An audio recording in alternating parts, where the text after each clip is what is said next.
Chers frères et sœurs, c'est avec la paix et la joie de notre Seigneur Jésus-Christ que nous vous saluons. Bienvenue à notre rendez-vous de l'écoute et de la méditation de la parole de Dieu. Aujourd'hui, dimanche 13 mars, nous allons méditer l'évangile de Jésus-Christ selon Saint Luc à son chapitre 9, versets 28b à 36. En ce temps-là, Jésus prit avec lui Jean, Pierre et Jacques, et il gravit la montagne pour prier. Pendant qu'il priait, l'aspect de son visage devint autre, et son vêtement devint d'une blancheur éblouissante. Voici que deux hommes s'entretenaient avec lui. C'étaient Moïse et Élie, apparus dans la gloire. Ils parlaient de son départ qui allait s'accomplir à Jérusalem.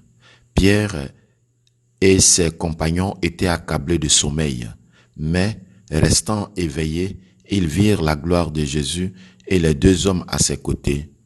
Ces derniers s'éloignaient de lui quand Pierre dit à Jésus, « Maître, il est bon que nous soyons ici. Faisons 3 tentes, une pour toi, une pour Moïse et une pour Élie. » Ils ne savaient pas ce qu'il disait. Pierre n'avait pas fini de parler qu'une nuée survint et les couvrit de son ombre. Ils furent saisis de frayeur lorsqu'ils y pénétrèrent. Et de la nuée, une voix se fit entendre. « Celui-ci est mon fils, celui que j'ai choisi, écoutez-le. » Et pendant que la voix se faisait entendre, il n'y avait plus que Jésus seul. Les disciples gardaient le silence et, en ces jours-là, ils ne rapportèrent à personne rien de ce qu'ils avaient vu. Acclamons la parole de Dieu. Louange à toi, Seigneur Jésus. Chers frères et sœurs, en ce moment où nous suivons le Christ sur le chemin du calvaire à travers jeûne, prière et aumône pour vivre dignement en enfant de Dieu notre temps de carême, l'Église, notre mère, nous donne de méditer la page de l'Évangile qui nous livre la transfiguration du Seigneur. Et cette transfiguration du Seigneur est un moment tout à fait particulier dans la vie du Christ. C'est une étape importante dans la pédagogie de sa révélation. C'est peut-être le seul moment où Dieu se révèle avec les critères que nous, les hommes, attendons d'un Dieu. C'est-à-dire une figure impressionnante qui vient dans la lumière, une voix qui parle dans le ciel, des prophètes morts depuis des siècles qui sont là, présents pour légitimer la grandeur de Jésus. Nous voudrions souvent que le Seigneur intervienne dans nos vies comme il apparaît lors de la transfiguration avec des phénomènes extraordinaires. Chers frères et sœurs, le Seigneur vient à notre rencontre dans notre quotidien avec nos choses ordinaires.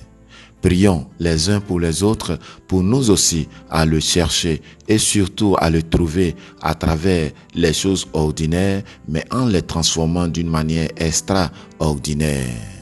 Les pères de l'Église ont toujours parlé de la transfiguration comme du moment où le Christ a voilé au plus haut degré son humanité pour laisser apparaître de façon plus frappante sa divinité.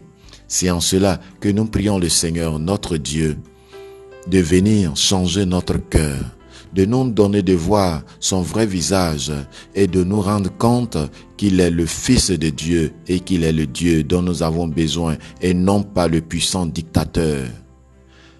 Que sa présence auprès de chacun de nous se révèle dans les petites choses, car c'est de cette façon qu'il vient nous parler. Que la grâce de Dieu nous conduise en ce dimanche de grâce et de bénédiction, afin que notre être en ce monde constitue pour notre monde sel de la terre, pour donner un nouveau goût à notre monde et lumière pour ce monde, pour éclairer à travers notre manière de vivre. Que la grâce de Dieu nous y aide. Père Cassim Marc Kemael, prêtre religieux stigmatin, curé des sacrés stigmates, je vous salue. Allons seulement, car tout est grâce.